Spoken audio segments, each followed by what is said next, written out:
street and she can't socialise. Well, I love the little girl and I love her till the day she dies. She wails, give us guitar sound, give us to scream, waiting at the lights, know what I mean. Scary monsters, super creeps, keep me right.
What's up, Cyberspace Cadets? That's right, it's Sunday, and you know that means it's time for ice cream. It's Ice Cream Sunday. Ice cream, you scream, we all scream for ice cream. And to me, the reason I call it ice cream is it was an ingenious branding concept to go with Cream Stream and the other things I call named after Cream. So, but most people consider ice cream to be a treat, and to me, a treat is talking to somebody that that I find interesting. I want to know more about. Somebody gets that noggin jogging, if to quote somebody. And today's guest is no different. I remember I was I couldn't get sleep or some shit, but I was like up at like 7 or 8 o'clock in the morning, and I was just goofing around YouTube, and I saw that Davis was doing a stream, and I popped in, and he was showing his artwork. And I never even knew that he was a painter. And I said, holy shit, I've got to talk to this dude. So he's been on my HVT list for quite a while. And so without any further delay, ladies and gentlemen, it's Davis. What's up, dude? Hey, how you doing? Good, man. What are you up to? Good to be here. Dude, I'm trying to sound hip over here. It's hard to do in Alabama, dude. I'm just saying. Oh, is that where you're at? Yeah, kind of. Alabama? Yeah, I'm in, old Susanna. as you know, I'm in Texas. You know, keeping it real down here. That's right, bro. Yes, I don't know. That's right. So, so the deal is with this show, I've got some questions, and I'll start asking. All right. Quick moment. We'll say it to the chat real quick because there's some faces in here. Android, welcome. ILOC, I don't know how to say that. IAC. Hey, man, what's happening? Welcome, or lady. I don't know. The bug behind you. Hello. Let's see. Spinal tap, tap, taparoo, dude. What's up? I bring the weirdos without wrenches. They come in here. Well, there was a deal that there's a reason, and oh yeah, what's the reason? Oh man, what did I do? God damn it! Just stuff, dude. Just wild stuff. I just modded you, but I put you in timeout for some reason. Oh no! Holy shit! No, that's appropriate. No, it's like fine. Yeah, I may be a little too enhanced, as it were. Perfectly fine. I see a few familiar faces in there. I see Spinal and Dindry Prime. I never knew how to pronounce his name. You call him Figs over in my channel when I used to have a channel where I used to stream. That's right. Have a morning stream. Yeah. About 8 months ago, I stopped because of, I don't know if we want to get into it, but had some family issues I needed to take care of. I'm still taking care of them to this day. But, hopefully I can get back to streaming soon. Because, goddamn, I miss it. Yeah, I feel you, man. And I'm in a similar situation, too, with fam. You know, you gotta do what you gotta do. It's that, man. You gotta step up, and you know, it's like family first, as they say. Hey, Towels, what's up? Let's see. I was hoping for a review. Davis is bringing us autists to invade and harass. That's right. Yeah. I have an army of autistics that come in here too. Well, it wouldn't be YouTube without the Aspies of the world. And yeah, it's true. Oh, it's so true, so true. I'm a big autism advocate. I'll tell you that. And dude, hey, you want shit done? You find the right one, man. You know. But you have to find the right one. You can't. You can't get this guy who's into Warhammer. He's not gonna get it done unless you have something you want to do with Warhammer. You gotta find the right one. Exactly. No shit, man. There's some deep lore on that thing. I don't know. I'm not. Apparently, as has been described to me by Warhammer fans, that thing is deep and it's fascinating. Yeah. But I will not get into it. I swear to God, I will not get into it. I bad do enough. love I had the too band many things. Sabaton. Sometimes you have to jam out to War and shit. Yeah. So all right, well let's get going on the questions. The questions will begin at YouTube, and then when we're finished, we'll wrap up with YouTube related questions. And so let's see. Oh, hey, Killing Joke. Hey, Joker, what's up, man?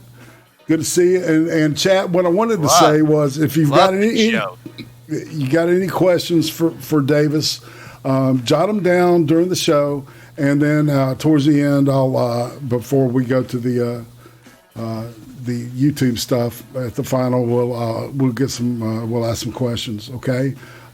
Just Sounds make sure good. you got I'll be them. jotting them down as well. Okay. For What the is chat. What? Someone's been timed out by AP. Is that I don't know, the memes of destruction, hail, I don't know. something. I don't know. Something was timed out. It's probably a mistake. Shouldn't have pointed it out. Anyway, we'll move on. All right. Good Well, to see AP is doing his his modding duties perfectly. yeah. All right. So let's hop in the dog and cat room, and this is where we usually get going. A little more mellow. Yeah, it's kind of a mellow place. Yeah. All right. Sounds good to me. Ah, Yeah. it's pretty cat. Yeah. Good dog. Yeah. I've got their faces are covered, but they're there. They're there. They're listening. So all right. The first question is, how long have you been around YouTube, and what was the main reason you decided to start? To like what I call getting on the other side of the screen. When it came to YouTube. Oh, to actually producing something, and let's see. I guess what?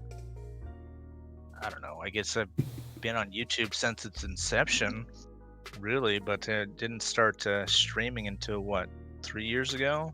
Mm-hmm. I like to, as everybody does, I like to shitpost and like to go to different streams. One of the streams I first started going to was the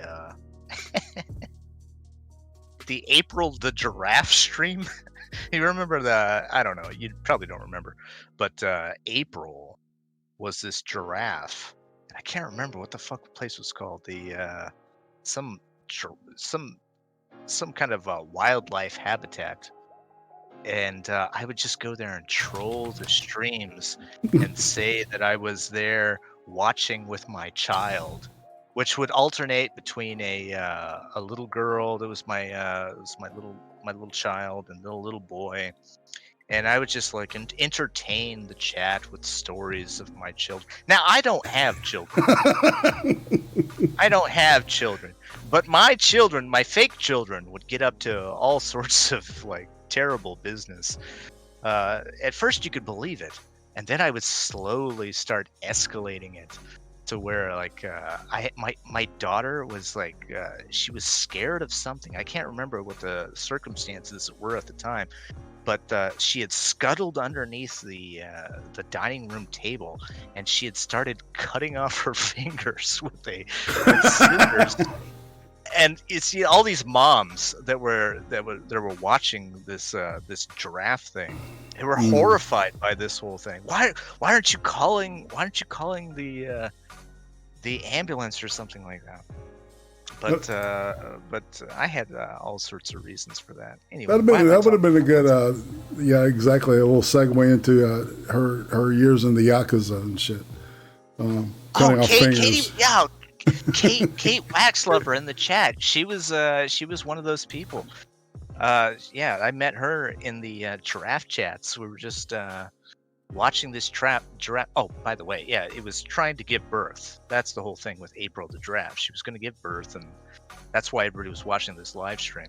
And so I would just entertain the chat with just the most disgusting fucking shit that you can think of. One time, So you were doing color, right, instead of play by play. Yeah. Oh yeah. One got time you. I devised a way that I was going to break into the animal sanctuary, and I was going to. Oh man, I probably shouldn't talk about this, but I was going to steal the baby. I was going to somehow steal the giraffe baby, and by wearing some Hitler mask or something like that. I don't know. It was ridiculous. But people were really upset with me, and I kept on getting Oh, banned dude. in all of these places. But they had all sorts of clone accounts because April the Giraffe was a really popular thing, and so other people were streaming it and whatnot. And so the community got really really small to the point where I was only allowed in like the people that would like there was like I don't know 50 people watching it or something like that. Anyway, we don't have to talk about that any further. Well, no, and this is exactly why I asked these questions. Oh You yeah, know? that was my point when bringing it up. Is Yeah. that so? I liked that whole experience, and then we had a community. Me and these anybody that would understand what I was doing. I had filtered it down so much to the point where anybody who understood my sense of humor would respond to actually me coming on to doing a live stream. And what I started doing was just my art stuff. I just decided, hey, you know what? I'm going to be drawing on the or at least trying to learn how to do the Photoshop stuff. And so if I'm going to do that, why don't I just do it on the internet? I got the computer, so why not stream it? Yeah, So, people love that kind of shit too. That's where it all came from. Yeah, no shit. It's a good draw. So all right, so what's behind the persona of Davis? How much of that is you? Oh, it's completely me. Okay. I don't do a fake persona. I have which is kind of complicated because I do have like a talking dog. Oh yeah, that Scraddles. comes on. Yeah, Scraddles. Oh, you know Scraddles. I know Scraddles, man. She's not in the room right now, so she can't talk to you. But I'm trying to if pay she attention. was, she would talk. Yeah. Even with this bad ADD. All right. So, is there a food from your childhood that you hated as a kid, but now you like it as an adult? I feel like pussy would be like 100% the wrong answer. Can you imagine? That's a horrible thing to say. I probably shouldn't have said that. That's a horrible thing. No. I'm sorry. Yeah, see, I'll take it second, dude. I'm sorry. Let me take it seriously. I'm sorry. That was horrible. Let's see. A food from my childhood. Oh, cherries. I didn't like cherries. Wow. Or what I found out is I don't like artificial cherry flavor. I hate, and I probably still hate it to this day. But onions, I didn't like that one as a kid. Fucking, of course, onions are a staple of cooking. Yeah. And mushrooms, I can eat those now. But but pussy, I mean, as a child, I couldn't go near it. Man, holy moly. Yes, people, strap in. It's going to be one of those. That's right. No, that's fine, man. I apologize. I'm dead. I'm fine. I didn't mean to go blue. Sorry, dude. He's cracking me up, y'all. It's like, So, who would you say is the most influential person in your childhood? And what kind of kid were you growing up? Oh, young kid. Two big questions. Absolutely, the most influential person in my childhood was my father. My father was just hugely important to my development as an artist. He worked a lot. He was a hard worker. He worked Air Force, taught us small and large arms. Taught people how to shoot and that type of thing. But he always wanted his boys to to get adequate to what they were doing, and I would draw all the time. But one of the things I would draw was like monsters. Always drawing monsters and whatnot. One of the things he said was, your best drawing of a monster is not far off from your worst drawing of a monster. It's like, yeah, that's true. I mean, that's a true statement. And so he got me into like, doing poster contests. He would find poster contests when that used to be a thing back in the day. I don't even know if it's a thing to this day. It should be, because it's really an important thing for me. But he would find these things, and he would really encourage me to work in those things. We would talk about like the first year that I entered a poster contest, I just did my thing, and he was like, okay, so I got like second place or something. He was like, okay, what went wrong? Like, look at the winners. Like, what did they do and what didn't you do? And so I was like, okay. So, and one of the things was color. You had to have something that popped. And so we would like analyze these things, and we would try to go back, next year or for the next contest, and we would, So you were basically that's learning compositional skills.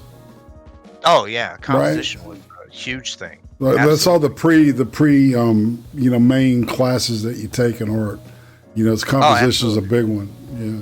Oh, I was learning like color theory before I even knew what color theory was. Exactly. Like how to like guide the viewer around the canvas through color. And I didn't know what that was, but it became like intuitive for me. But the big thing was drawing things that you wouldn't normally draw, because all these poster contests, they had like prompts. You had to do something. One of them was like child abuse, one of the child abuse things. So you try to like figure out, God damn, how am I going to make a poster to advocate for healthy families or something like that? And what do you have to do? You have to draw people. You have to make them like happy. You have to draw trees. You have to draw all sorts of different things that I wasn't drawing. So it just became just a real exercise in drawing things I just normally. It was like pulling you out of your comfort zone. Absolutely. Yeah. See, and that's, people don't understand that kind of, really, man, you're fortunate to have a parent with that kind of insight. Because absolutely. Those are skills that a lot of people don't develop until they're in their fucking college, right? If they major in art, it's a deal. It's totally true. And from the poster contest, like I would, start with markers, and then just because it was so expensive to get markers, because we were doing it all the time, I got into painting, because if you want to color a large amount of space with green, you start painting. And I sort of started blocking out big places with green, and then became more comfortable with the paintbrush, and to the point where I was just painting all the time. So I was probably, 12, 13, where I had a paintbrush and I was pretty skilled with it. So I think that was it was very important. It was all my father. I mean, my father would he got me subscriptions to Artist Magazine, and probably shouldn't say this one, but Playboy as well, because he wanted me. One of the things he said, he was like, hey, if you can draw a pretty girl, that's all there is to it. That's all. That's what people want to see. You know, so Well, back in the day, man, there was a gravitas between the artist and model relationship. That was kind of a thing back in the day. Now I don't think it's so much, right? But the way that that art and artists have always been perceived has kind of like taken a huge left turn, since the inception of digital and all that. And music, I think rock and roll kind of took place for a lot of people at some point. And because I'm not sure what you mean. Like in the 1800s, being an artist was kind of like being a rock star, if you were really good. Oh, right. Mm-hmm. Right. So that's kind of what I'm going for, because it seems to me that over the period of time, art became less of a I don't know how to say it, priority socially for people. I don't know how to articulate what I'm trying to say. Well, it shifted, certainly. I mean, if you're talking about like visual art, it's definitely like shifted over time. Mm-hmm. But the relationship between like an artist and the model, well, that's shifted too, because of like photography and right, what we can do with that. But I don't know if it's shifted that much. I mean, you'll have someone like who's that guy? Who's that fucking great comic guy? Alex Ross? Do I get that right? Yeah. That does like like he'll have his standard models come in and do that, and his work shows for that. I mean, he'll have people stand in, so he's got the right shadows and everything like that. And I think that's wonderful. It's wonderful stuff. I think more people should do that. But now we have people that they sell like stock images. You can work with that. Man, you can find a stock image for anything really these days. I mean, it's almost like you don't have to trace your images from already made images. I'm sorry, I'm being bad. Anyway, we'll move on.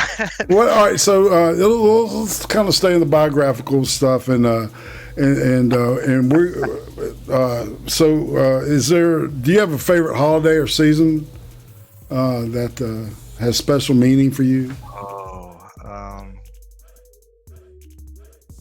God, back in the day it was like Halloween, of course, because I'm a monster guy and whatnot. But I don't know, somewhere that fell away, and it actually came back. And I think I give credit to Stranger Things. Is that what that show is called? Stranger Things. Yeah. Because they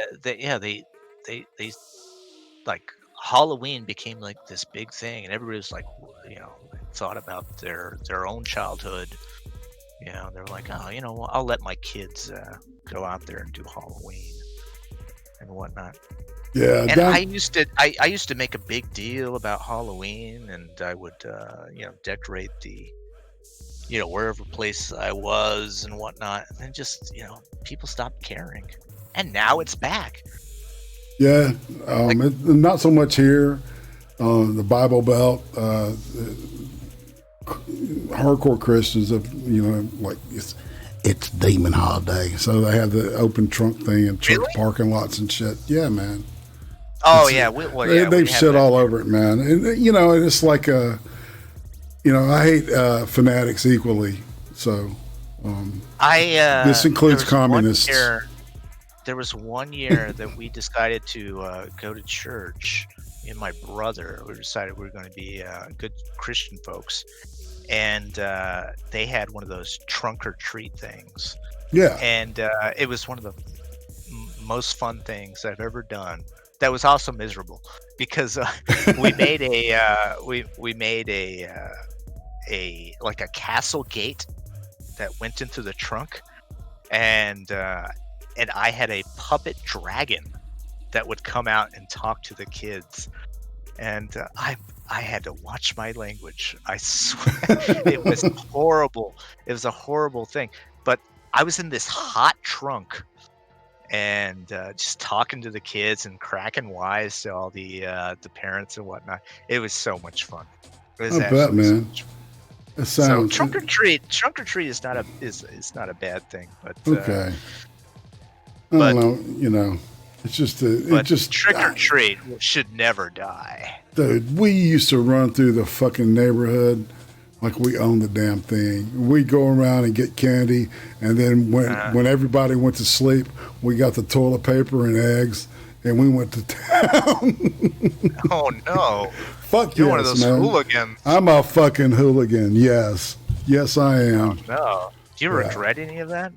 Mm-mm. Not at No, all. dude, no. I mean, people did it to my house and shit. You know what I'm saying? What goes around comes around, and so. But it doesn't, though. It doesn't, though. It's not like an old person who's like, "I'll get them next year," like the old person. Well, we usually did people we wanted to fuck with in a kind of a friendly and not friendly way. You know what I'm saying? Yeah. And, All right. and maybe Fair that enough. one old fart that complain about your bicycle or some shit. Anyway, so. Is that what would happen? He's been an old guy. He was like old William Matherson.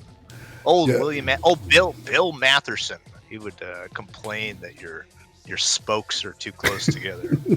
You'd harbor that for 3 months until you get to October, and then you can get them back.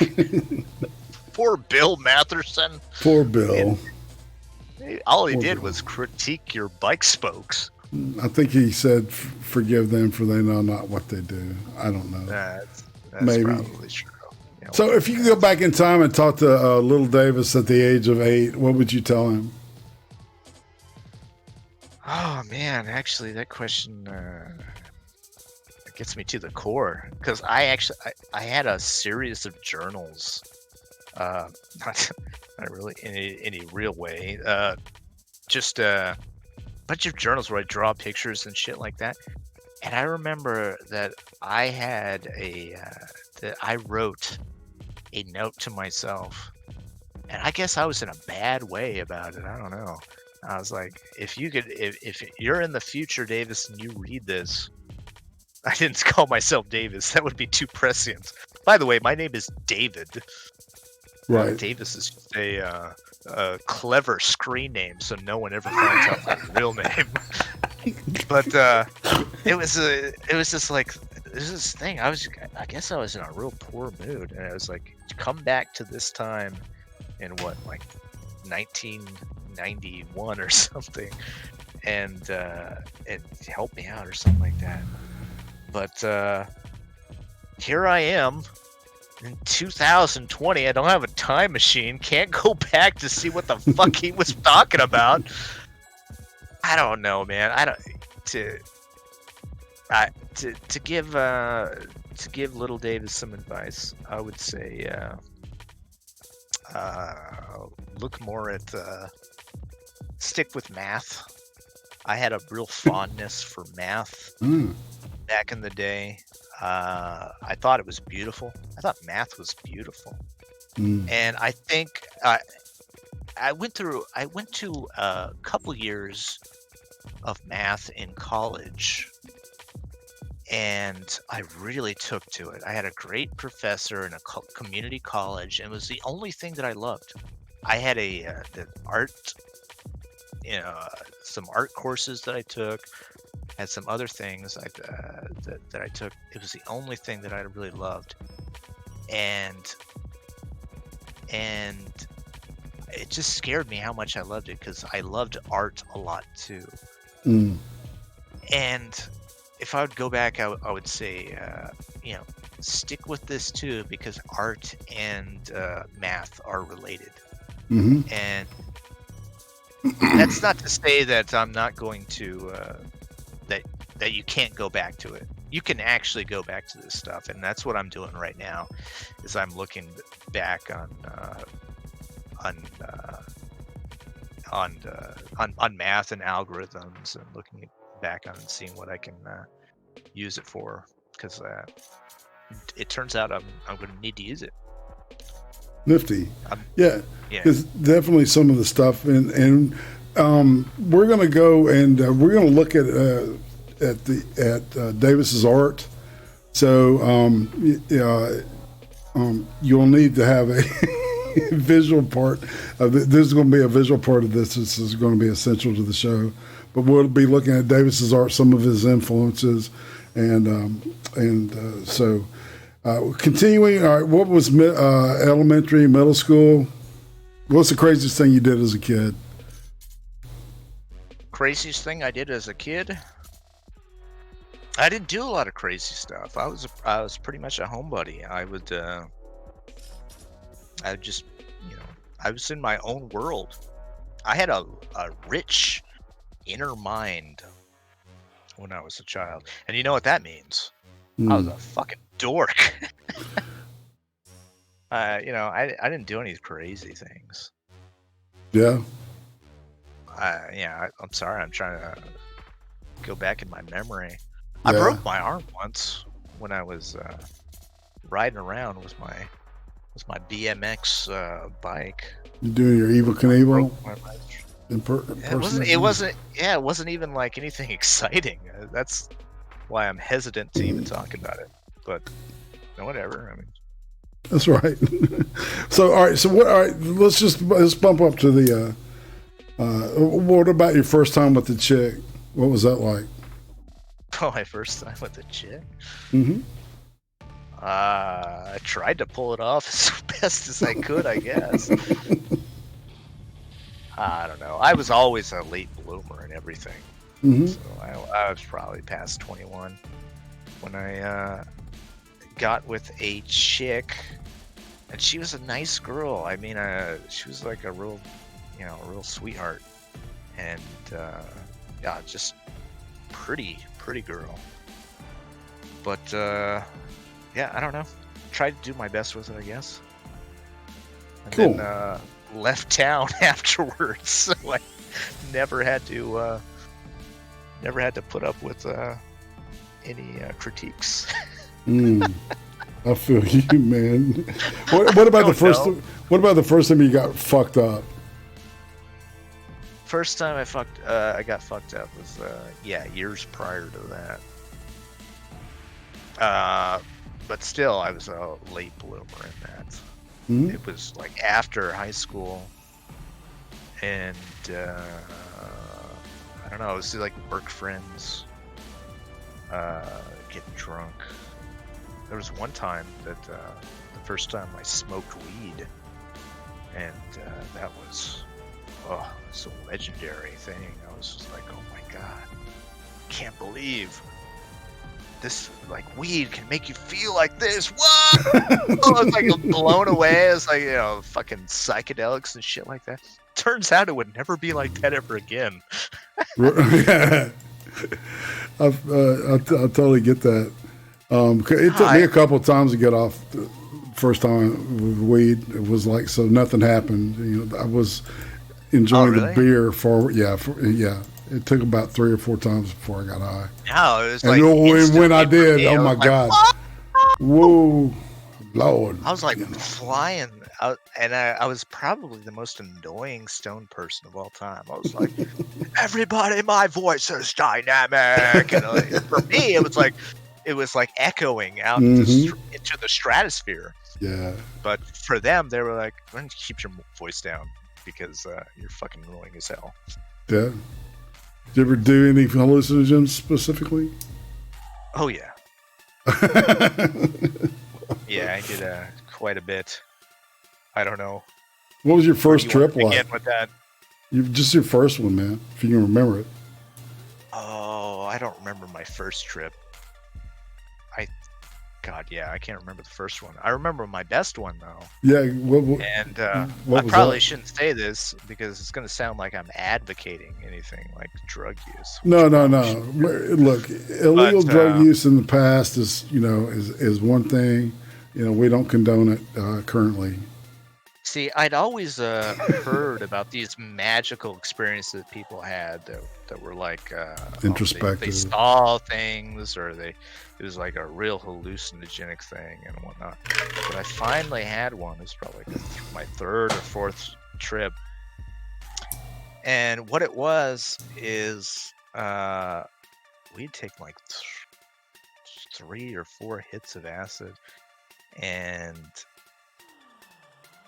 yeah, I was in an apartment that I had with my friends, and we had the guy that was selling the acid there, and he was so fucked up that he was just handing the shit out because he wanted everybody to be as fucked up as he was. That's But right.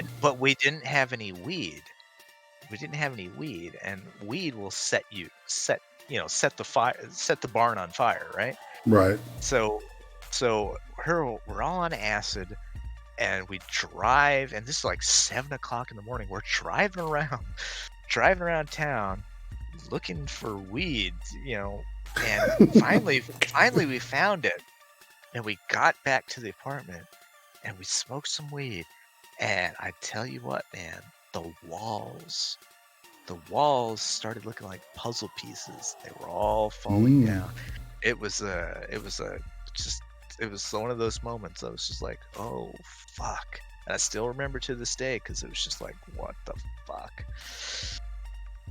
But yeah, it was a wild experience. Do you think it had any kind of influence?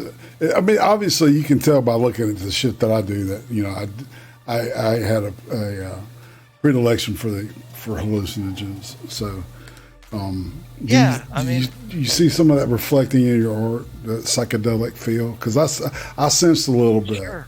Yeah. Yeah, sure. There's Right. there's a bit of that.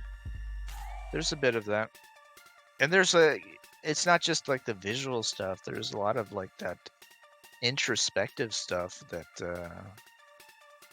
has always stayed with me. Mm-hmm. It was later on, maybe like 10, 12 years down the line, I had a horrible mushroom trip in New York. And don't do fucking mushrooms in New York City. just a PSA for everybody out there. But it was horrible, and I didn't have. There was a friend of mine who did not do me a good service. He was saying all sorts of horrible things to me that broke my psyche. But it kind of broke my psyche in a way that to the point where I actually did realize what was going on in the world. And once you realize what's going on in the world, what's really going on, it can be very crippling. And it took me a few days to get out of it. It was like a schizophrenic tumble that I took. And to this day, when I think back on it, I'm like, I got to get myself back to the reality. I'm like, okay, don't think about that. It's all about like free will and like what's value systems and all that shit. But I don't want to get into it. I mean, because it's really it can be pretty dark. Yeah, I understand. Those when you get down that hole like that, man, it's not a good thing. So, all right, what was the first concert you ever went to? Oh, my first concert. The bad answer is who was it? Guilty pleasure. Paul Revere and the Raiders, which I went with my parents at SeaWorld. Now, that's what I don't want to tell you. But my real first concert, where I went to with my own volition, was David Bowie and 9 Inch Nails. Fuck. It was like, it was 1995, I think, or 96. I'm Afraid of Americans. Yeah, he tour. just come out with the Outside album, Yeah. and accompanying him would be Nine Inch Nails. I went with a girl who was a huge Nine Inch Nails fan, and I was of course a huge David Bowie fan, as you know. Now it was in Austin, over in Slaughter Lane. So we went over there, and Nine Inch Nails opens for David Bowie, but it wasn't really like that. It was like they're both playing. It wasn't like an opening show. But anyway, so Nine Inch Nails opens for them. And this is like mortifying to me when I think about it right now. Is that so Nine Inch Nails stops playing. Stops playing. David Bowie's going to come on, and people are just leaving the front stage. People are just leaving. It was mortifying. People are leaving David Bowie. David Bowie's about to come stage, and people come on stage, and people are just leaving. Yeah. So I mean, it got me to the front of the stage, which was great. But at the same time, I'm like, these fucking people. Did they not know? Did they not know this is a fucking god? Now this is like 1995. Now David Bowie at that point would probably be best known for like Labyrinth or Let's Dance or shit like that. So all these people, I just fucking angry at those people. Just and it wouldn't come until like 3 or 4 years later that I actually met one of those people, one of the people that left, and he's a friend of mine at the time, and he told me this story like sheepishly. He was like, "Oh," I was talking about it. He was like, "Yeah, I was one of those people that left, and yeah, I regret it." It's like, well, I bet. Fuck you, dude. I still had a chip on my shoulder about it. You know, like, dude, I still can't look at some of that Dark Star, that last album he put out, man. It's so fucking haunting to me, man. It's it kind of creeps me out in a confront your mortality kind of way, right? Oh, for sure. For you know, sure. Just excellent, brilliant mind. Fucking. There were three artists from my from growing up who I absolutely adored. Who I'm to this day, I'm just like so happy that we got to say goodbye to them. And it was Warren Zevon and Johnny Cash and David Bowie. They actually got to say goodbye to us. And you know, Johnny Cash with the Nine Inch Nails cover. You got to say goodbye in a wonderful way. Warren Zevon, Keep Me in Your Heart for a While. Oh my God. Or My Shit's Fucked Up. I love that album, man. That's a great. Well, I mean, the doctor telling him he's got cancer. You know. Yeah. You know, I'm gonna die. Fuck. My shit's fucked up. Yeah, that's true. But the other one, Keep Me in Your Heart for a While. Yeah, that's a great song. It says everything about mortality. It's just all right, just hold me here for a while and then move on. But David Bowie got to do the same thing, and I'm so fucking. I mean, we're all blessed that he got to say goodbye to us. Yeah. And for someone like Prince, who at the same year that he died, there was no really goodbye. There was no goodbye for him. No. And all his stuff is he's got like a vault full of shit that's locked in probate, I think, right now. So we'll probably never hear that music. And that's sad. Really? Yeah. So David Bowie? No, Prince. Oh, yeah, probably. Yeah, that's true. Yeah. So what was high school like for you? Fucking torture. No, it wasn't torture. I didn't like it. I hated it too. I didn't like it for sure. I hated high school. I hated I hated all that shit. I hate people telling me what to do and whatnot. I didn't like it very much at all. I didn't like the social aspect of it. I wanted to be in my own little world. And when I came out of my shell slightly towards the end, I guess. But no, I mean, no.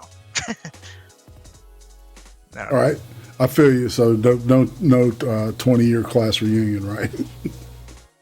No, yeah. I never went back.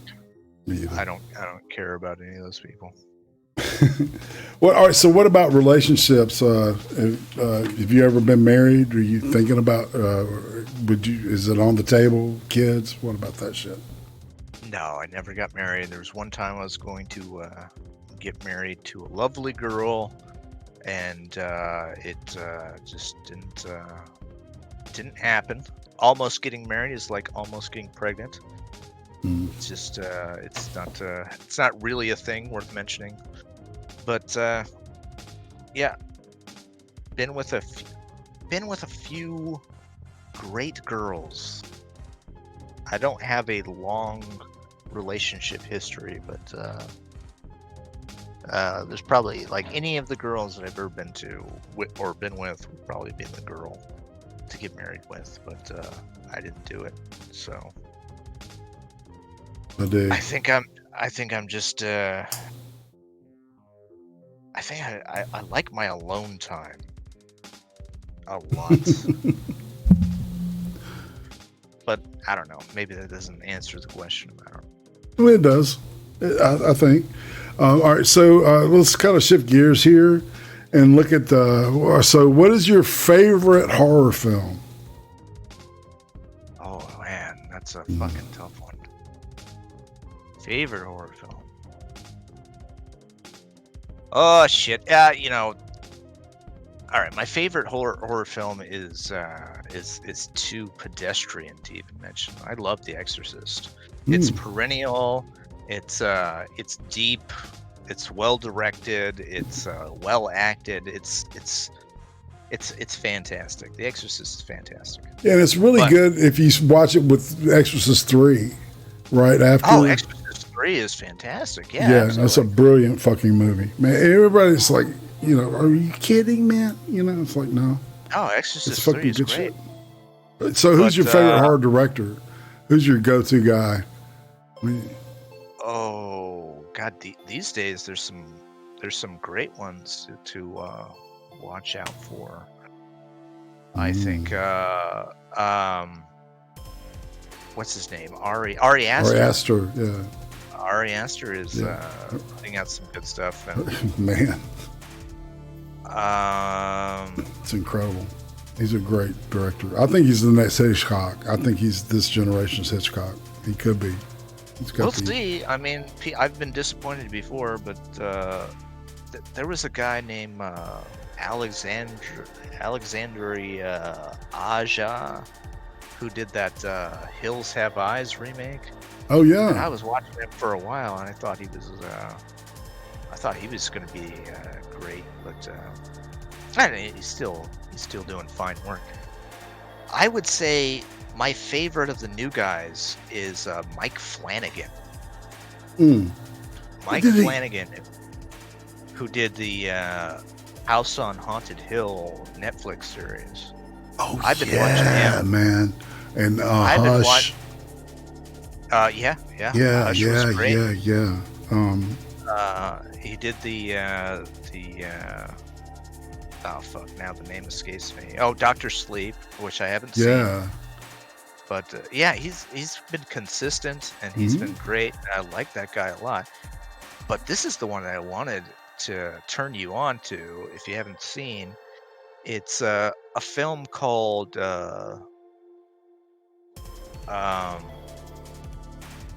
goddamn, now it escapes me. Lake Mungo. Oh, dude, that's a great. That? Yeah. You seen it? Fuck yeah, man. Yeah, me and Uzi stumbled on that lake one night, man, and it was a fucking excellent movie. And it was Lake Mungo is great. Nice, very well done, and it gives you hits you upside the head in a good way. Yeah, I love that shit. Yeah, for me, I've been watching horror films, since I was a kid and whatnot. It was the only I think that film came out in 2008. I didn't see it until much later. But it was like one of the only modern films that actually made me feel like something, like dread or it's unsettled. Hmm. I was like, oh, this is a fucking masterwork. And then as we've seen like later on, like everybody cites that film. It's Mike Flanagan being one of those guys as being a true standout horror film, and I'm glad it's getting its place in the echelon of horror films as being Yeah. a great piece of work. It absolutely is, and I would recommend anybody watch it. Yeah, it gets on streaming services like every once in a while. It was on Amazon for a while, and then it leaves. Like, so keep your eyes out for it because, yeah, it's a great piece of work. Like Mungos, yeah, it's an Australian film with it's a found footage kind of thing, but Yeah. it's not. It's kind of a doc found footage kind of mix. Yeah. It's kind of cool, man. It's They were they were threatening American audiences with remaking it. That's what I heard of 2 years ago, and I was like, no, what the fuck are you doing? And apparently they stopped. They got better. They got a better idea about. no doubt. They decided not to do it. Yeah. Well, the first horror film that blew my mind, really blew it, was probably Videodrome. Oh yeah, yeah. that's a good one. Dude, I'm a big Cronenberg freak, so I like all this shit. Cronenberg's great. Mm-hmm. Yeah. There's Yeah. very few films that I don't like from Cronenberg. I like him a lot. And I think Astra's great too, man. You know what? I'll also say this. What about Reanimator? Oh God, yeah. Reanimator is fucking great. But It's as fun. a child, when I watched it, I was like, "Oh man, this is so fucking cool, man! Yeah, all these Yeah. zombies and shit like that." But then when you go back and watch it as an adult, Hmm. and you really appreciate like how tight the screenplay is. Well, and you know, if you read the story, right, it's a comedy. It's Lovecraft's only real comedy that he ever did. Oh, is that And, right? Yeah, and it's a lot of tongue-in-cheek shit in the movie version, right? And that's what they were trying to convey was that, you know, that horror, that comedy element in the horror, and they did it. I didn't know that. Yeah, That's great. yeah, man, it's a fun read. That is a great story. It's funny as shit, and they do part of the second movie has elements from the book too. Yeah, it's funny, but how you do those things, like I was saying, like you can watch something when you're a fucking kid, and then you get like all enlightened when you're an adult, and you start thinking about the craft of filmmaking and shit like that. Yeah, And that's what it was with Reanimator. I was like watching the fucking movie, and I was like, man, this is a fucking tight script, man. Everything moves. It's efficient. yeah. Everybody has something to do. It's a masterwork in screenplay writing. Apparently, that guy he teaches screenplay writing in New York, and to this day, Stuart Gordon. fucking great. No, not Stuart Gordon. Yesna, but, Brian the guy Yesna. that wrote it. No, not Brian Yesna. I had his name. Oh, what was the? Oh, I'll look it up. Somebody else wrote the script. Mm-hmm. Yeah. Oh, and he was like a writer for all of Stuart Gordon's stuff. He did Dagon, and he did Dagon or whatever it's called. Yeah, it's Dagon. I'll take Dagon. What was it? What's that other one? And no, he's Dennis. All right, it's Dennis Powley. William Norris, and okay, but Dennis Powley. He's the primary. That's what they. I like having a computer so I can like sound smart now. Yeah, exactly. I've been trying to sound intelligent my whole life. Now I actually can. I can fake it, kind of. Yeah, you think how I feel? I mean, I've had all this information in my head for so long, and now I don't feel like I'm important anymore because I have so much stupid information Well, hey man, stuck in my cranium. We're still looking at a post-apocalyptic world. So, you know, Yeah, I guess so. some people gonna have to memorize books and shit. Do you ever think it would be like this? Like when you No. were like thinking about when the apocalypse was going to happen, Dude, all right. how a pandemic would work, and now it's just like, oh, we're just at home. Well, and the deal is that we're seeing, you know, a lot of the old Cold War shit reemerge, right? I've picked up on that just because it's just so familiar. The saber rattling between the United States and Red China right now. Yeah, it's interesting, isn't it? We are living in interesting times, I would say. But contact tracing terrifies me, man. Yeah. Yeah. So on that on that note, what about sci-fi, man? What's your favorite sci-fi movie? Oh, sci-fi. Let's see. Because you got to go hard sci-fi if you're going to go sci-fi, right? Mm-hmm. Well, I mean, I would call Alien sci-fi. It's technically horror and sci-fi, but it's sci-fi. Yeah, maybe. then I would go with. Oh man, that'd be fucking hard to do. Let's just get weird for it, because I want to give this guy some attention. Primer. Oh yeah.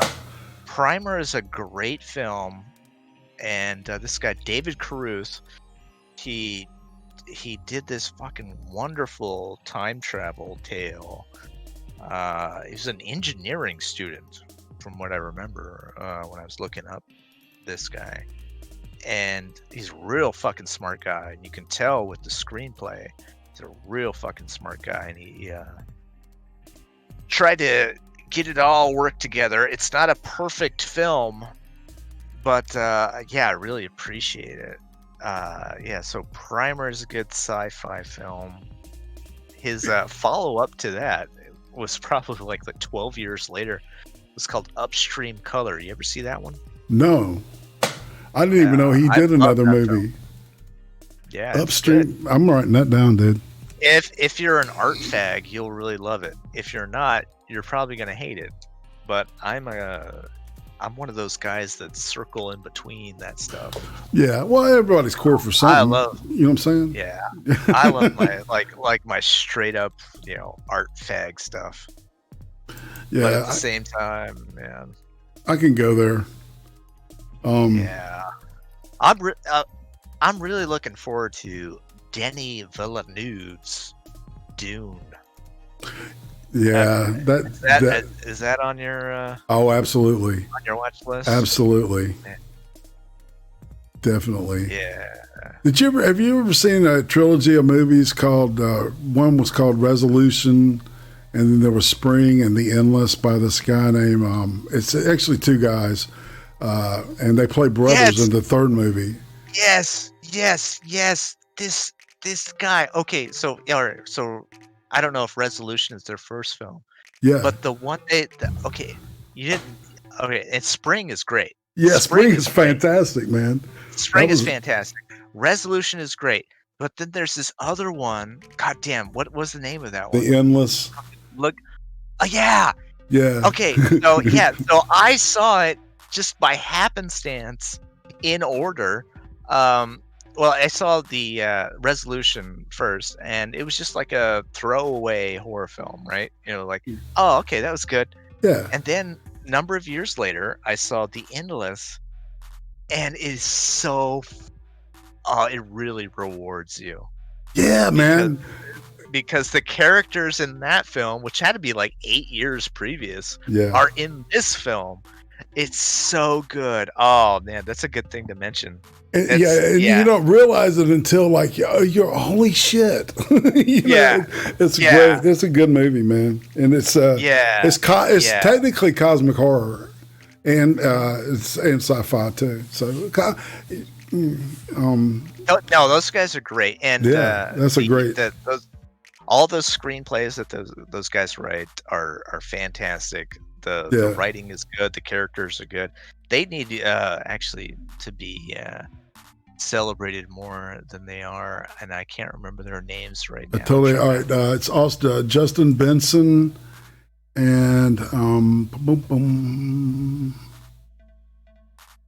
I've got him pulled up. All right, hold on, the director or producer. I'm glad. You're such a good host. You're actually looking this shit up because, it's really man. fucking great. Justin Benson and Aaron Moorhead. Yeah. Aaron Moorhead. Thank you. Mm-hmm. But they make great films for their like back in the day. You'd have like these like auteur directors that would just direct like whatever they can get away with right now, or whatever they could get away with because they had film costs, right? Film is expensive. Yeah. But now they can shoot on digital, so you're seeing all sorts of these great films come out of these small productions. Yeah, especially like really, Primer. It's like you believe that a fucking cardboard box is a time machine. You know what I'm saying? True, right? Right. Yeah. It's like, and it was so cleverly done. I love. Because that's part of the challenge of making a good work like that is, all right, you've only got this much to work with. How? Because you have to be very creative to engage people and keep them engaged. Sure. With a small, especially nowadays, people are fucking spoiled on visuals and stuff, and which is I can understand that. So, all right. So, what about books? You got a favorite book you want to throw out there? Oh, and you were talking about sci-fi. What I was thinking about was Dune. I was thinking about what a great book. I've never read that, man. Oh, you should. I know, dude. I know. My favorite book that I read from page 1 to the end, seemingly in a few days, but it had to be a week or so, was Lonesome Dove. I love Lonesome Dove. Oh wow. I just absolutely love that book. Yeah, every once in a while you have to get a good cowboy film, especially I love westerns. Yeah. All right, what's your favorite western? Spaghetti western. Let me go with that. Oh, spaghetti western. Yeah. It's a trick question.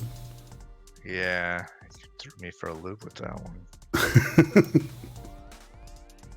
Because I don't want to go like what normally you would go with. Good and the bad and the ugly is where you would normally go. But you kind of want to go with Corbucci, right? I want to go with High Plains Drifter. Really? I love that movie. Well, it's essentially it's a ghost story. You know what I'm saying? What? Hello? I got taken out of the stream, dude. No, you're. I got taken out of the stream. All right, hold on. Let me. Yeah. No, we're good. All right, we're still here. Okay. Oh yeah. Anyway. Yeah, it's just the border around OBS is strobing, and I don't know why. All right, but spaghetti westerns. God, I don't know. There's one called The Silence, and it has cloth, and I think Franco Nero is in it, but it's a startling film. It's probably Franco Nero's probably not in it. I have to look it up right now. Franco Nero, is that just Franco? Huh? Also known as Jesus Franco? Or I'm thinking of somebody else. He's a director. This guy's a director that did like the Tombs of the Blind Dead and a bunch of I like him a lot, a bunch of softcore shit. Yeah, softcore horror porn combos. A lot of tits back then, man. Not so much. A lot of people making love with their clothes on. Dry humping. What the fuck? It's like the only people got balls enough to fuck naked are the Europeans and shit that I trying to find this film right now. We all over the place on this thing, man. Hey, man. I can't find it. I don't know. I think it was called The Silence or something like that. But for me to even talk about it would be spoiling the Great Silence is what it's called. The Great Silence. I've heard about this one too. It's directed by Corbucci, Sergio Corbucci. He directed a bunch of spaghetti westerns, and some of them are better than others. Apparently, this is telling me, IMDb is telling me this is one of the better ones, 7.7 stars. But I would recommend watching it. I won't give away the ending, but the ending is something for cinephiles everywhere. Indeed. Well, now I'm intrigued. I'll have to watch it. Sweet. Because, there's a bunch of Western channels out there that are free. Hold on one second. Oh, is that right? I didn't know that. I know Amazon has a bunch of spaghetti westerns on their service. But, God, how many services do you need? Dear God. All right, so moving on. Let's all right. So, talk about how did you end up in New York City? Right. So yeah, I was in Austin. Did you go to school in Austin? No, I did a few years in San Antonio, and before I decided, you know what, school is just not my thing. I'm just going to try it out, try to be an artist and whatnot. Which, when you're a young kid, where do you even start? Mm-hmm. Turns out that's what art school is for. So, but I didn't have that, so I went to Austin, and after drinking and doing a lot of drugs, I started to take myself a little seriously, and so I got involved in the gallery, and so yeah, I did a few things there. Had a group show there. I had a falling out with a gallery over some stuff. Maybe I won't talk about that. But I said, you know what? I don't need this place. I don't need a gallery. I'll tell you what I'm going to do. I'm going to sit on the side of the street and paint pictures. That's what I'm going to do right now. And that's what I did. And it was like the best decision I ever made. In that, it got me to the next best decision I ever made. Because what I would do, I would paint buildings. And if you paint buildings, people have connections to buildings. Mm-hmm. And eventually people will pay for pictures of those buildings. Now in Austin, at that time, there wasn't a lot of people that were interested. I did sell everything that I did there. But I got to thinking, I was like, I had a friend in New York, and he had been inviting me for a long time. He's like, hey, just come to New York, do this, do your thing there. And I was like, you know what? If you sit on the side of the street and paint pictures of buildings, you can just sell those paintings. That's exactly what I did. Cool. All right, so you want to go ahead and move to the art gallery and start looking at some of your stuff. You want to talk about influences and stuff first, or? Yeah, sure. Yeah. So put them on the screen. Let's do that thing, man. All right, and we are in what I'm the gallery for the Night Beast. That's right. So, you had said that your influences. Do you want to look at some of your stuff first, or do you want to look at influences first? Or we can look at some stuff that I did. Okay. First, and we can talk about the. All right. Yeah, I've got them in a numerical order, the way that you ordered them. So. All right. So this first one is let me see. Yeah, it's called Angelus. Yeah, the Angelus. That was one I did in Austin. That was before I left for New York. It's about a 40 by 60. One of the biggest paintings I ever did. Still one of the biggest paintings I ever did. Yeah,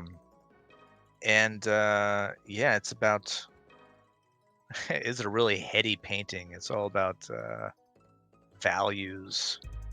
You know, how we have like social values, and we have biological values, and how they're all like interconnected and whatnot. Back when I was really fucking heady about things, and I tried to encapsulate these things in like one painting, which is probably not the best idea, but you know, whatever. I was young. Yeah. It got me a lot of attention. I mean, I got a gallery show off the whole thing. Wow. This is killer. Yeah, it was pretty cool, but at the same time, it was I don't know. It was a little up its own ass. Yeah. If you could say that. Right. Well, But, to me, it looks like a student hand, a very good student hand, right? So like you're younger here, yeah, sure. and you can definitely tell as you know we go through time that your art changes, and you know, Yeah, there's a lot of Salvador Dali influence in there for sure. catharsis. Yeah, and this is a picture of you doing your thing, and that's modern. Oh yeah, yeah. That's modern art, right? That's in that's the Met. That's the Metropolitan Museum of Art. It's when that's probably the second painting that I did over at the Met. Is that MoMA? Is that? No, that's the Met. That's the Metropolitan. Okay, there's a different one called MoMA, right? Yeah. The Museum of MoMA Modern Art is not attractive at all. Yeah, that's right. The facade is real kind of looks like a mall, kind of. Yeah, it's not great.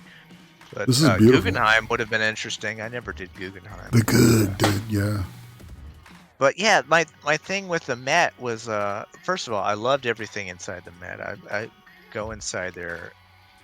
You could go inside there at that time and not pay a penny because apparently at some time the contributors to the Met said that it would only be a donation fee to get inside the Met. You only have to pay a donation, so you could just walk right past them if you were an asshole. But as time went on, they became much more forceful about their donations. It's like, anyway. But so yeah, I thought it was a pretty rigid structure, the whole Met. So I wanted to, you know, I don't know, make waves with it, so to speak. So that's what I did there. I don't have a picture of how it actually ended up. I think I've got it. I think I've got the Met. Yeah, but maybe not that particular one, but I've got one listed here as the Met. And this is Met.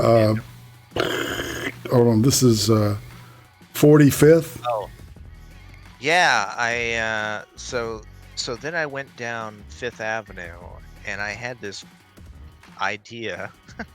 It's a stupid idea that I was going to paint every building on Fifth Avenue because hey, it's a gold mine there, right? Right. Just paint every building on Fifth Avenue, which I painted a lot of buildings on Fifth Avenue, and this is one of them.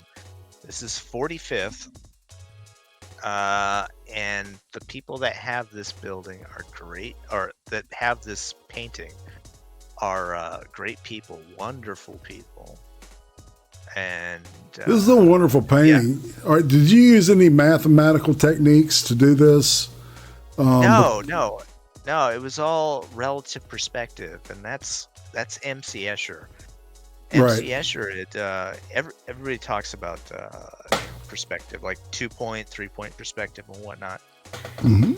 And M.C. Escher was a non-Euclidean guy. And I didn't find out what that meant until much later and whatnot.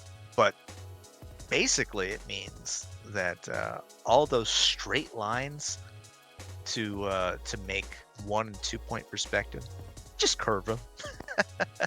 And that's what I would do. And it wasn't for any like real reason other than to make things more interesting. Right. And to add more information into the picture.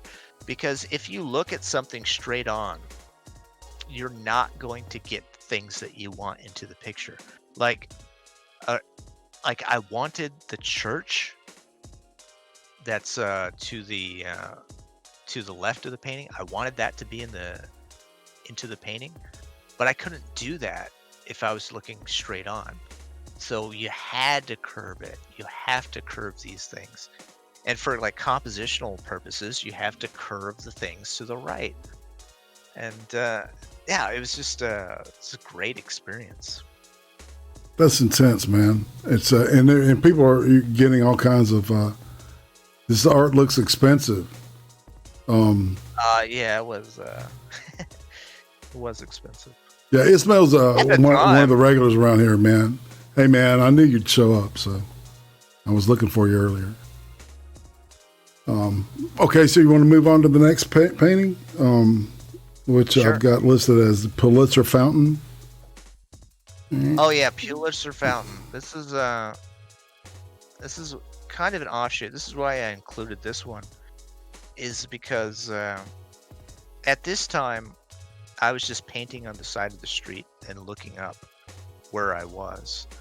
So Pulitzer Fountain was a departure because I was sitting on the street painting these things, but I was also putting my vantage point above me, like 6 feet, maybe 12 feet above me, to the bird's eye view. So not only was I like looking at this, but I was also having to imagine what it would look like from that point in space. So yeah, it became like a real mind fuck for me to do that. But the other reason I included it, and I did 2 paintings of Pulitzer Fountain. And I think it was the other painting that I had this experience. Because this was 2003, I believe. Yeah, And that's what it says. the Iraq War was going on. And behind me, I heard this intense argument between 2 people about the Iraq War, and it was very compelling.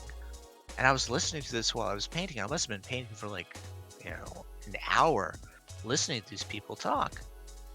And finally, I look behind me, and this is a typical New York story, but I look behind me, and it's just one person. It's just one person having a conversation with himself about the Iraq War. Jesus Christ. That's New York, dude. Yeah, that's typical New York. Indeed. All right, we'll move on to the Flatiron, is I believe what this is called. Oh, this is what a painting. Yeah. That's one of those corner buildings, right? That at one of the points, man. I love those buildings. They're so they're so cool looking. And yeah, then, there's like 3 or 4 of them in New York, and yeah, it's of course the most famous one. it's beautiful. Yeah, I love this this building, and what a time it was to do it. And that's kind of my I don't know if you'd call it like a manifesto or what, but it was like, try to make these buildings more portraiture than they are like straight on pictures of buildings. Right. Yeah. What are the feelings of the time? And really, summers in New York, which is when this was painted, man, there's such vibrancy of the energy in New York, and people coming by and whatnot. I mean, that's what this building was like, especially at that time. What I loved about New York was every time I went there, it felt like it was alive. If the city had like a pulse to it. I don't know how to describe really it. Does, yeah. It's fantastic. It's almost like a person. It's itself. Yeah, I had some good times up there, man. See some mention about the clouds there. Yeah, I got a lot of like chiaroscuro, painting nice clouds. Mm-hmm. Got a lot of attention about my I love painting clouds. I think it's the dessert of the painting, if you will. But this is the thing. Clouds like that don't exist in New York. That never happens. Those are like South Texas clouds. Yeah. It's beautiful sky though. You know, it is pastoral setting is a lot different. Yeah. Right, we'll move on to McGraw Rotunda. Oh yeah. 2004. Yeah. Okay, so when you're painting in New York, you only have about 5-6 months where you can actually do it. And so when I was painting the outside of the library, which is where this is the interior of the New York Public Library on 5th Avenue. I met the president of the library, and he said, "Do you ever think about painting inside?" It's like, is that even can I do that? He's like, yeah, you can do that. So as far as I know, I'm one of the first people that were invited to paint the interior. And I should say, like, these paintings are all acrylic, so it was easy cleanup. Right. Everything was it would dry within minutes, and it was very, very easy to clean this stuff up. So yeah, so it was that interior, man. Yeah, it's very Baroque. Yeah, for sure. I was looking on it now. I mean, there's probably some things that I would do differently, but well, I mean, it's busy just on its own, right? So it's like it looks like you did a great job with it. Yeah, but I don't know. When I was a kid, I would love buildings like that, man. It's just something. It's just a feast for the eyes. Oh, for sure. I loved going to these buildings and whatnot. And move on to these things. Met. All right. What's this one? No, this is Hotel Chelsea. My bad. I got the wrong one. My bad. No? Okay. Well.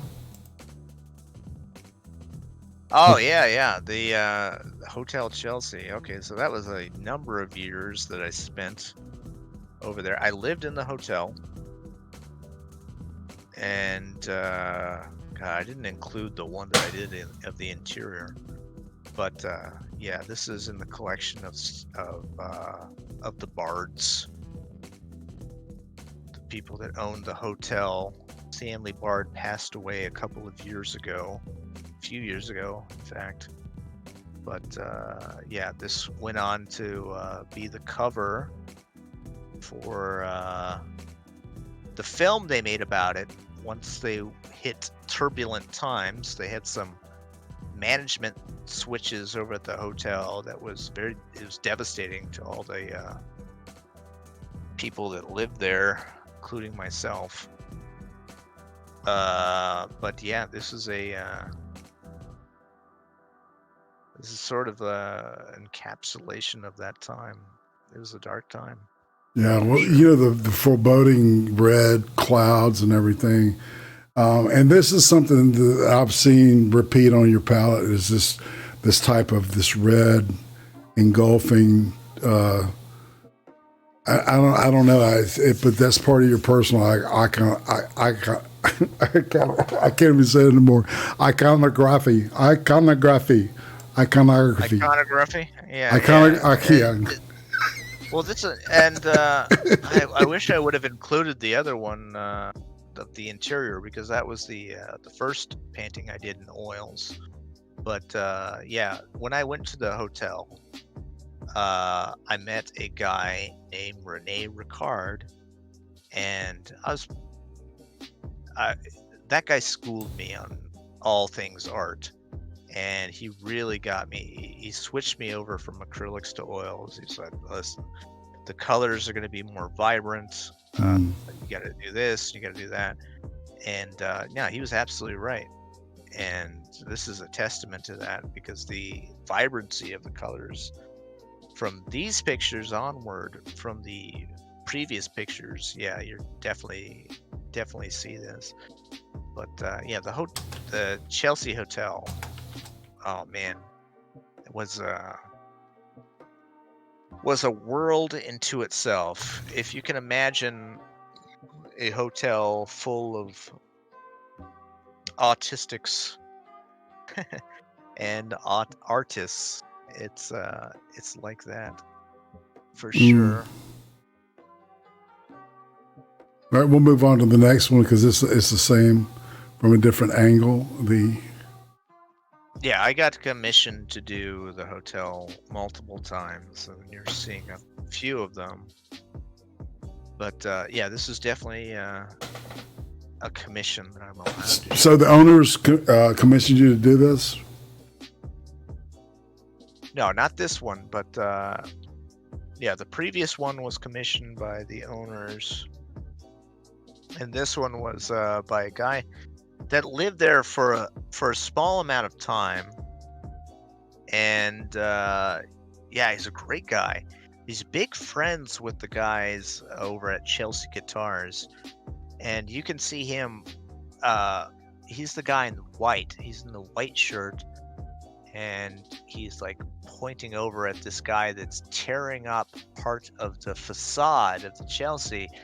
And one of the reasons for that, or for me including that, was because it was him, I believe, who discovered floor plans of the original Chelsea, and he found out that there's these iron things that were covering up the columns. And it's like, wow, it happens all the time in these modern days, where things get covered up for whatever reason. But it was just perplexing to us. Like, yeah, these things, there was iron grates that covered up the columns. That's crazy. And so yeah, I decided to include that, because that's what that guy did. He just uncovered that for us. So yeah, there's a guy there in a hat with a mustache. I was going to say, is that Chuck Mangione with the mustache? 3D Bob. He's a great man. One of the great guys of New York. And character. Yeah. Oh, one of the best characters. He did a lot of 3D work. He converted the last painting that you saw. He converted into a 3D lenticular, as well as some other paintings of mine. But yeah, he's one of the great guys. Sweet. The dog next to the painting that's another thing that I've tended to do, is paint myself painting the painting. Yeah. Oh yeah. Let's pull that over. Whoops. There's probably like 3 or 4 examples that I didn't show of myself doing that. But yeah, that dog that's in the corner. Yeah, he lived in the hotel with his owner. His owner is there at the with his arm outstretched. But yeah, he's a good dog. And he'll be in one of the other paintings that. The next one is Chelsea Dogs. This is undulating. Chelsea was the one before that, right? Okay, and boom, boom, boom. We're going to kill this. and open up to the doggies. Just having a party, flying everywhere. I fucking love this painting. I love it too, man. This This looks so fun. This painting is probably my most realized painting. When I sat down to do it, what I wanted to do, what was in my mind, actually came out on the painting itself. I was very pleased with it. But yeah, all these dogs, they lived at the Chelsea Hotel. They probably the people that went to the hotel to stay there probably didn't like the fact that so many people that lived in the hotel actually had dogs. But yeah, I just put them in the lobby, having a good time. Floated everything up, and that's been a thing with me, man. I like airiness. I like weightlessness. I like things that are just a little off kilter, and this one was just a fun time. See, this reminds me of Donald Roller Wilson. Yeah, big time. That was the big thing. Yeah. Yeah. Let me show you the album cover that I was telling you about. Let's see. No, fuck, I don't know if this is it. Nope. Oops. Yeah, this is it. I love Donald Roller Wilson. And one of the things that I loved about him is his sense of humor. Yeah, exactly, man. He was so off base on things. Oh no, but I'm gonna let's go back and look at his shit for a second, because he has got some interesting stuff, and it's just like I didn't realize he had done all this stuff with the chimpanzees. I was familiar with from the dog stuff. A lot of stuff with chimpanzees. Yeah, and then that, of course, that's called somebody's failed bar mitzvah, third failed bar mitzvah. I have no idea. God. Yeah, I feel like there's some slight racism to that one. I don't. Yeah. One might say that. Maybe it's just me. But for all of his humor and everything that he is, he's a fucking skilled painter. Yeah. Well, it's like like Mark Ryden. I don't know if you've seen his work. He does these these like doll-like portraits, very weird iconography with meat. And Abraham Lincoln is, there's a whole series where he's got like all these weird elements in it, and it's all referential to classics. His name is Mark Ryden, and I'm a big fan of this other guy named Michael Husser, who's really he's a hardcore realist that uses old techniques, right? Right on. You had talked about using Flemish technique in a line of Vermeer. I wanted to show. Yeah, well, yeah, I wanted to. Go ahead. That would come out later. Is that one of the things that I did when I was in New York, and one of the things I strived to do was just try to limit the steps on what I was painting. Just trying to just get as much on the page as possible and get it done. But some of these paintings, they take like a month to do and whatnot. Right. But the Flemish technique, you're talking about things that take time. Flemish technique takes time. Why don't you describe that? And that's what I started doing later on. And I don't have a lot of examples to show you. And this is what I love about the Flemish technique. Is that, do you know Van Eyck? Maybe I should cue you onto some Van Eyck. Van Eyck had a picture called The Wedding of something or other.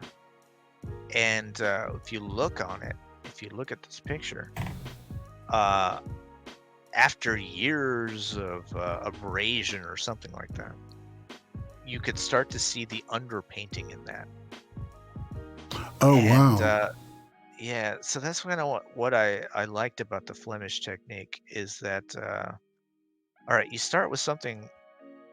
Okay, you start with an underpainting, and then you have something called the dead layer, and that was just to bring out the darkness in the colors Mm. as they would come through. And then you would have I don't know, they all had different names and whatnot. There'd be like 7 layers that you would go to for the Flemish technique. And it turns out it's a pretty good technique, but you have to plan yourself out. And so what I started doing with the Flemish technique, and maybe you'll see that in a few years when I start showing these paintings, is started hiding things, Hmm. knowing that in 50 years or 100 years or 200 years, the abrasion and the pigmentation would fall apart, so that you would see something that was underneath it. So yeah, that's the Flemish technique for you. The only example that I gave you was my portrait of my my nephew. Hmm. Yeah, I'm gonna bring that up in a second. I was gonna pull up that wedding because I just got it. It should be in here, man. Where? Oh, there it is. Good. All right. The Van Eyck. This is Van Eyck, this is what he's talking about, people. This is a pretty famous painting. You know, it's in pretty much every art history book. Yeah, go to the bottom of it and look at the feet, Mm-hmm. and you'll see that he moved the feet somewhere. Yeah, he decided he was going to move the feet. Oh, wow. Okay, I see what you're saying. It's, for some reason, OBS is acting retarded on me. It's not letting me stretch stuff. Yeah, and this is painted on oak panels, 3 oak panels, which is fascinating. He can get this kind of color out of, wood backing. Oh, these days I have a surplus of canvases myself, and I'm going to go through them all and get rid of all of them. But my preferred thing to paint on is masonite. Oh yeah, Yeah, that's the only thing I'll ever paint on ever again. So once I get done with these canvases that I have that people have given me over the years, then I will. So when you use masonite, are you using gesso over it, or are you just going straight into it? No, I'll use gesso on it. Yeah. Sure. Do you sand it? Do you sand your gesso? Yeah, for sure. Absolutely. Dude, this dude is doing it the correct way. I got nothing but admiration for that shit because it's very difficult to do and it's very time consuming. Let's see. We looked at Wilson. Let's look at the Vermeer. This is called La Perla, also known as the girl with the pearl earring. We're gonna talk about Vermeer. Let's talk about Vermeer, man. This Vermeer haunted me. Haunted me for the whole time that I was in New York. Vermeer haunted me. I would go to the Met and I'd just stand in front of Vermeer and I'd be like, oh my God, how the fuck did you do this? And then towards the end of my time in New York, it came out. It's fucking infuriating to me. There was a guy in San Antonio, Texas, where I am now, and he's a tinkerer, and he found out how Vermeer did it. He found out how to do it. Oh wow! He found out what Vermeer's thing was, and Penn and Teller, Penn and Teller made a documentary about this. Yes. What's it called? Somebody's Vermeer, man, and I hadn't yet seen it, and I want to. Yeah, Yeah, I hadn't seen it either, but I know the gist of it, and it's all with mirrors. And once I discovered the technique, after years of wanting to paint like paint after years of wanting to paint like Vermeer, once I discovered the technique, once it was explained, I no longer wanted to paint like Vermeer. Because he traced shit, right?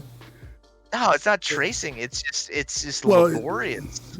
okay. It's no love. There's no love to it. It's just like translating it like a printer. That bug behind you said he was a tracer. Yeah, well, yeah, okay. He's not a tracer, and there is craft to it, but it's not something that I wanted to have anything to do with. It just was not love to me, and I felt like I was just like, oh, okay, that's how it's done. Yeah, and this is the nephew painting. This is the one you were referring to. Which is a beautiful, beautiful painting.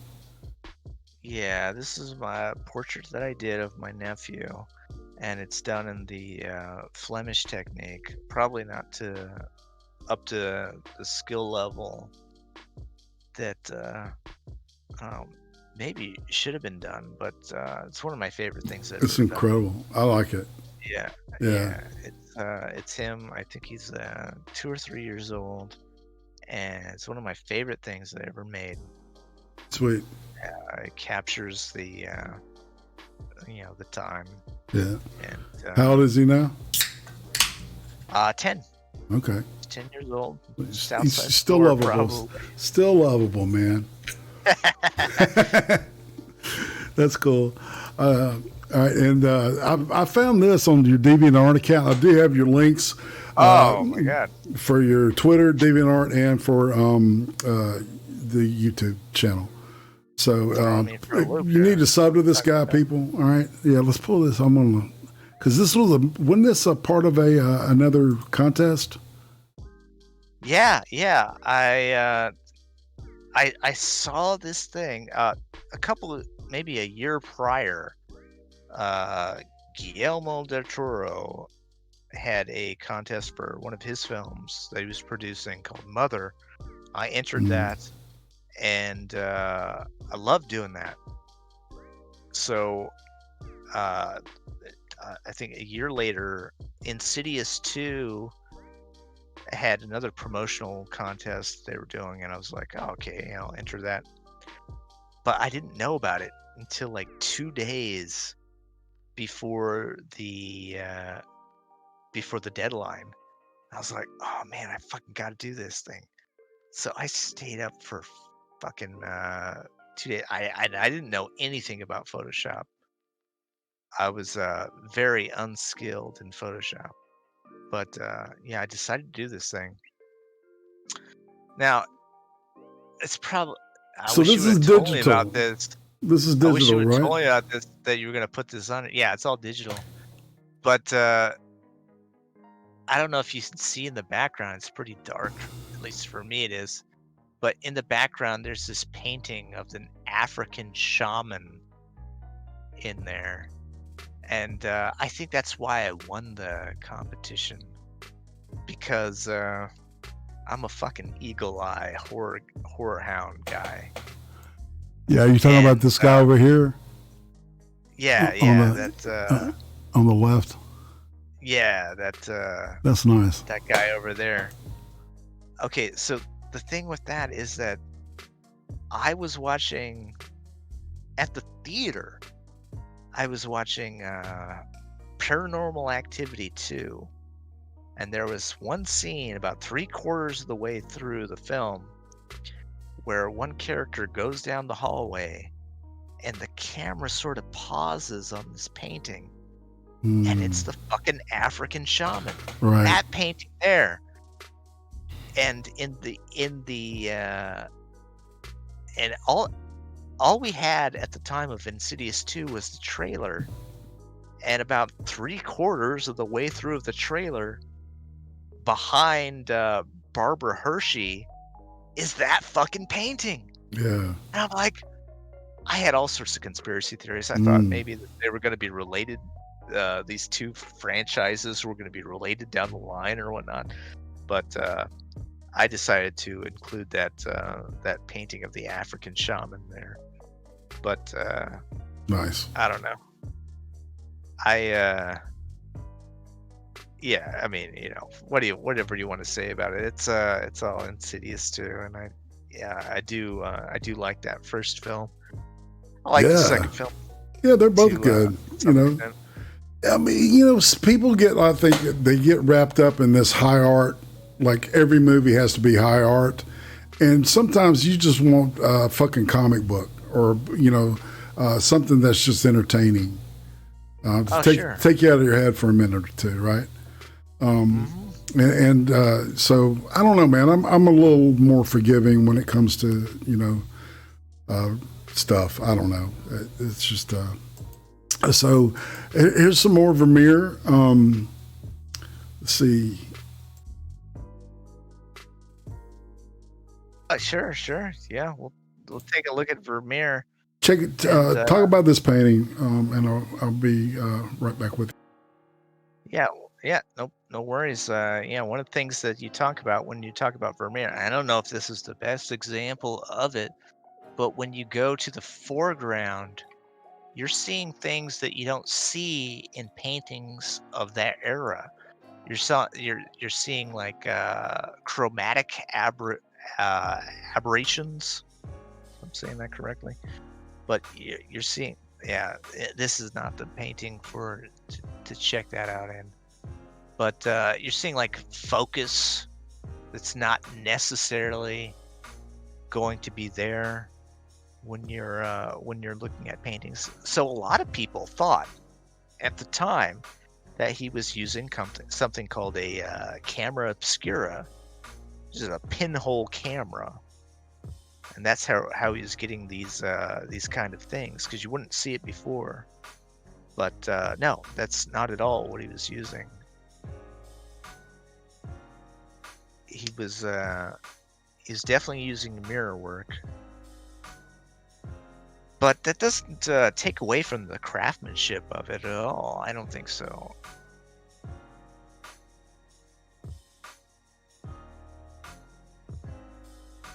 But yeah, it's not. I think Vermeer is still a skilled painter.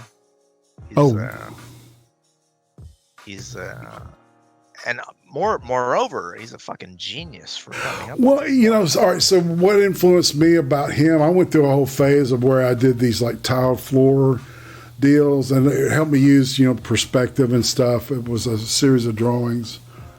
They encourage you in art school to explore your personal iconography and make sure that and see where it goes, right? Want a series of paintings, that kind of thing, and that was a big influence on me too. Just admiring his talent. I mean, my paintings never got quite that tight. It's just because I'm ADD. Look at this one, man. Right. This is beautiful. Oh yeah. Mm-hmm. Yeah, absolutely. There's it's not the one, but there's one where he has like some candle that's like close to the viewer, and it's unmistakable as being like filmic influence. And it's just one of those things that have plagued art historians for years. Is like, how did he do that? What did he do right there? Well, so you can tell that Renoir was influenced. You can tell the color in this lady's face. I can tell that Renoir was influenced by one of these paintings. I don't know. It's just the usage of that tone of pink with the blue. Sure. It's nifty stuff. I don't know. See, you can tell I'm a total art fag because I really love this stuff. I wanted to talk about Sargent too. We had talked about how he had the ability to do things real tight and then loosen up at the right moment. Let's see. Yeah. We I talked got about him. that. I got criticized pretty early on for overworking my paintings, which I came to the realization that later on that I absolutely do. And to my detriment, I did. You think? Oh, absolutely, I did. And I came to a technique later on, which probably would have saved me. Probably would have got me much richer in life, because I would have been able to complete paintings a lot quicker. Because if you think about it, all right, if there's only one thing that you want to see in a painting, right? You want to see the focus of the painting. Right. And everything after that, you should just make brushwork. It should just be the story of the painting itself. Mm. And I didn't realize that. I Yeah, didn't realize that at the time. You ever seen any Wayne Thiebaud? Huh? Any of his stuff? There's a painter, an American painter called Wayne Thiebaud, and his art looks like like from a distance, it looks almost photographic. It's very bright, like sunlight colors. And when you get up on it, the paint is so thick it looks like it's made out of frosting that you could eat. Yeah, I mean, it's just really, you just want to touch it, man. Just like Van Gogh. I actually touched Starry Night. Yeah, that was and I didn't get kicked. Yeah, at MoMA. Modern art. Son of a bitch. Yeah. I can't believe you put your grubby paws on Starry Night. They said not to. And I looked around and said, fuck it, I'm going to touch it. And I touched it, and I touched a Baccioni sculpture too. Just to say I did. Yeah. Well, I'm now daring. you've said I'm that daring. you've done, do you feel, now that you've said that you've done it, how do you feel? I hope you feel ashamed. That's what I hope. Oh, man. I can look at you with shame eyes. Yeah. Never in the times that I was looking at Vermeer did I ever have to have the thought of touching it. It's too precious to me. I know, man. Maybe I would put it on the barbecue grill. And well, I mean, but that technique is not as textural, right? Whereas Van Gogh used a lot of knife stuff, so it was real thicky, thick application. I love that stuff. I just I like impressionism, expressionism, realism. I love it all because there's something good. It's like music. I can find something good in every genre of music. Oh yeah. Yeah, well, some more than others, right? Yeah, that's how I tend to be. Yeah. So we're moving back out of the art thing, and I'm just going to ask you a couple of philosophical questions before we go into the pivot questions or pivot Lipton questions. Do you know? Yeah. If you could know the absolute and total truth about one question, what question would that be? Oh, fuck me. God.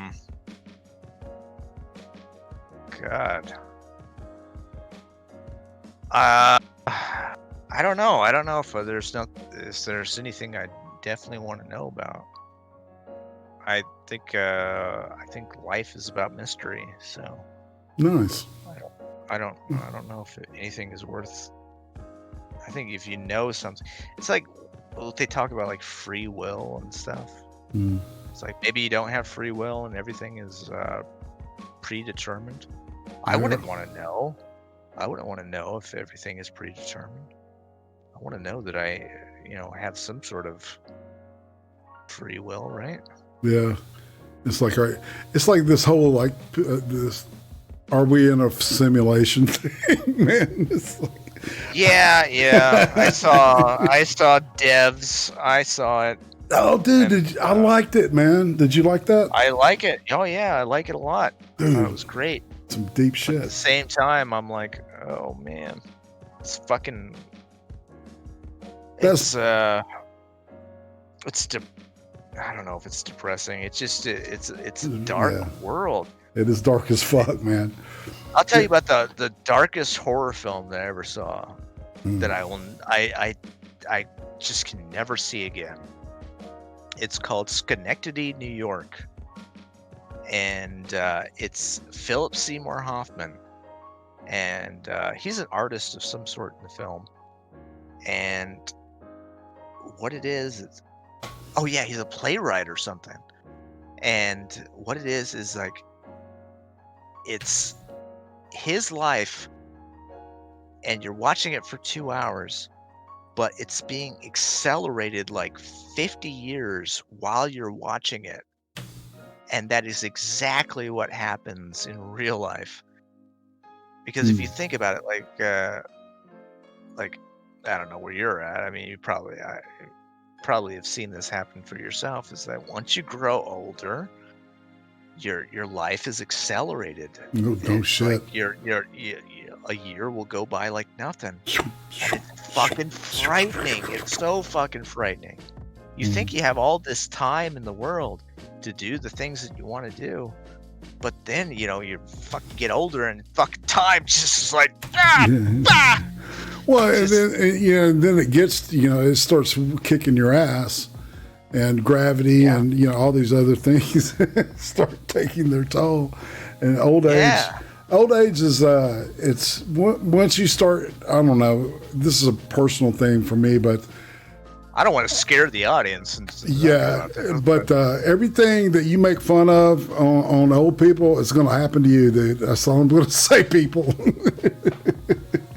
Yeah, because I've been in that chair and I've said some horrible shit, and I'm living the dream now, as it were. Fuck yeah. So all right, if you could go back in time and spend a week with anybody, who would it be, and why?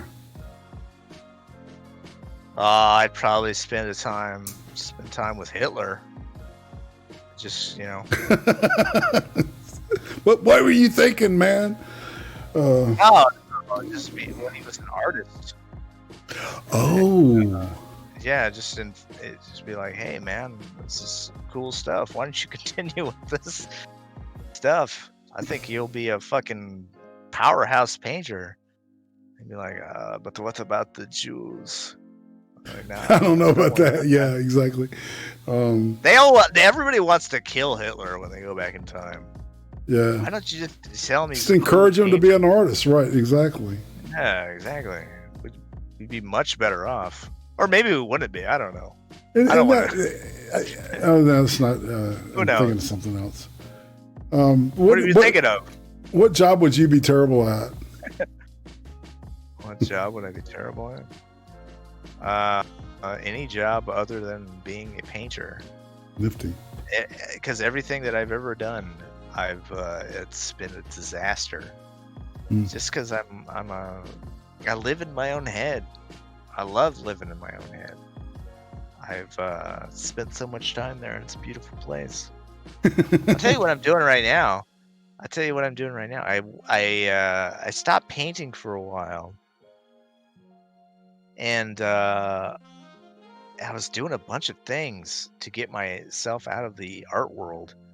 And when I came back from New York, living in Texas, my brother, excuse me, had a business cleaning the hulls of boats, and I said, you know what? I'm gonna fucking do that. I'm gonna get my bearings back. I'm gonna do real work. So I became an underwater hull scraper. I would dive deep and scrape the bottom of boats. And then after a few Were you talking about in scuba gear or in old school? Scuba gear. Okay. Yeah, in scuba gear. I learned to be a scuba diver. And I did that for a bit. I was like, you know what? Painting ain't that bad. I totally get that, man. I don't know, man. But yeah, now I started working on a game. Mm. as my master work. This is going to be this thing that I've been working on for a while now, and I've been working on it for a little bit. I probably don't have a year into it, but this thing is it's a Rubik's cube of things to work on, because you're working on like story, you're working on programming, you're working on pictures and shit like that. Mm-hmm. I'm telling you, man, this is a fucking amazing thing. So I've finally come back to what I've always wanted to do, was a horror themed narrative art. Cool. And, yeah, that's where I'm at right now. That's cool, man. And I'm really excited to see what your new stuff's what you're gonna bring forth, man, because it's exciting. You know, it's really weird because we kind of click on a couple of weird cylinders, not weird, common things that we got in common. Oh, for sure. But I knew that this would be a good show. All right, yeah. So I don't know if you know who James Lipton was, but he used to do this show called The Actor Studio. Oh yeah, I know James Lipton. Yeah. Okay, yeah, all right. So you would ask everybody the same 10 questions, right? All right. And he got this. Actually, this is based on Proust. But all right, so Marcel Proust. Yeah, he had a different kind of version of this, but Bernard. He would do it while he was flogging homosexuals. They do that. While he was flogging them. I don't know if he flogged them. Maybe he let them flog him. Probably not. I don't know, man. Probably true. So, what's your favorite word? My favorite word? Yeah. My favorite word? Mm. Oh, I don't know what my favorite word is. Probably scraddles.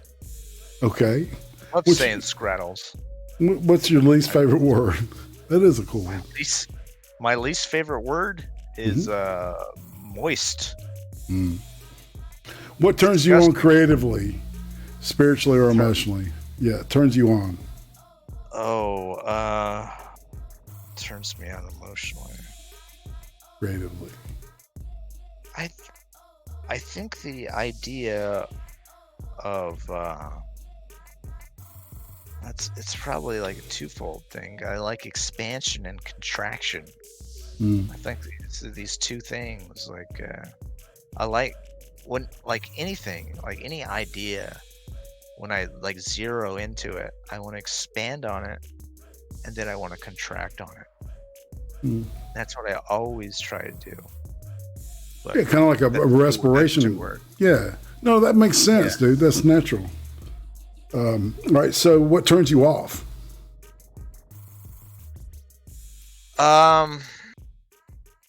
Cynicism, probably.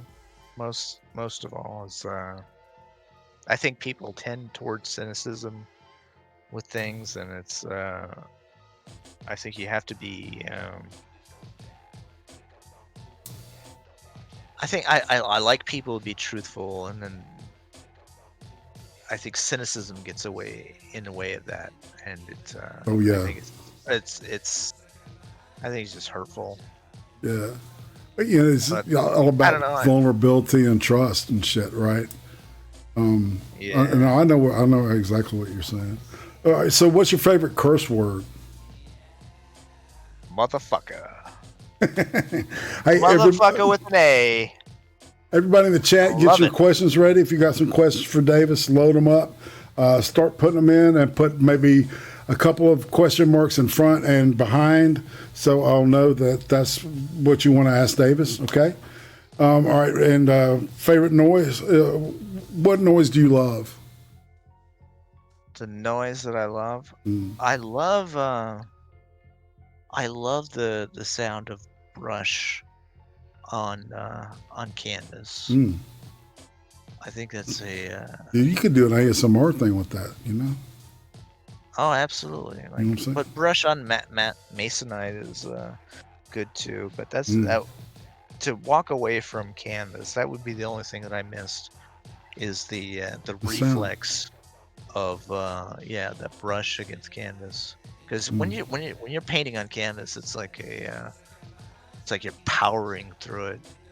Mm. I mean, sometimes you can do that, but those initial brush strokes on canvas, yeah, I love it. Absolutely. What sound or noise do you hate? Children crying. So, what profession other than your own would you like to attempt? I would love to be a detective. I would have loved to be a crime detective, murder detective, something like that. I think I could put my skills to use, actually do something positive. But yeah.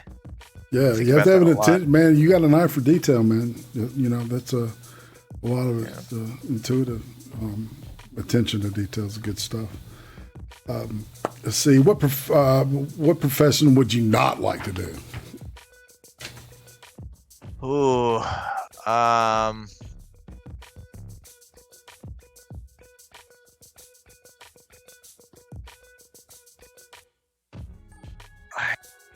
gosh.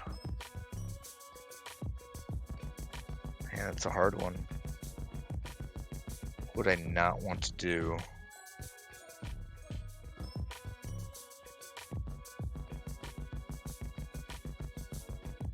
Because I could see myself doing so many disgusting things. I don't know. Oh man, I don't know. I don't know what I wouldn't want to do. Okay, that's fair. So, is there a profession where people like kill dogs? Yeah. Oh, I guess there are. There are people that kill dogs, right? Fuck yeah. I mean, they're not called dog killers. No. But yeah, people. If you ever had to do that, I would not want to do that. Mm. I suppose I could do it. Not your dogs, right? That's the worst. One of the worst experiences, right? Is getting your dog put down. Did you see that Chernobyl thing, man? When the Chernobyl's miniseries that was on HBO. Oh yeah, and then they had to put down the dogs. Oh my God, they had to kill all the critters in town, man. It was crazy. Oh yeah. Yeah, that was sad.